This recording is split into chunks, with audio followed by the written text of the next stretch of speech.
Gəlmişəm bugün Şəmkir rayonu İştəpə kəndində Mahim Bacaoğlu'nun dəvəti ilə onun ərazisində, çəpərində, torpağında su axtarış eləməyə. Su problemləri var İştəpədə də hər yerdə, Ağatəyi kəndlərdə olduğu kimi.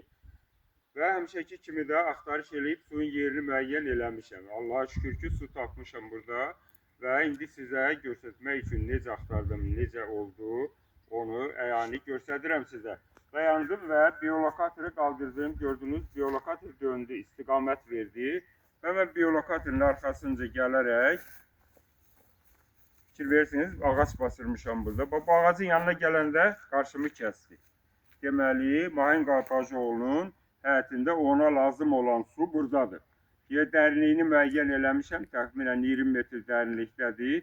Yaxşı da su var. Biolokatorun göstərdiyinə görə fikir verirsiniz. Həmişə kimi enerji ötürürəm, gəlir, qayıdır, bax.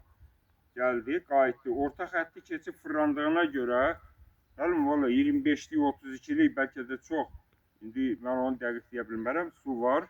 Bunun təsərrüfatına, həyətinə, ərazisinə bəs eləyəcək qədərdir hələ artıqlamasıyla. Allah xeyirli eləsin, suyunuz bol olsun. 22 metr dərinlikdə, 20 metr dərinlikdə olacaqdır. Lap lazım olar 22 qazdırarsınız. Lap lazım olmaz 20'də saxlayarsan Bacaoğlu. Suyunuz azalmasın. Çox sağ ol. Təşəkkür edirəm, etimat göstərib, etibar eləyib dəvət elədiyinə görə də. Çox sağ ol.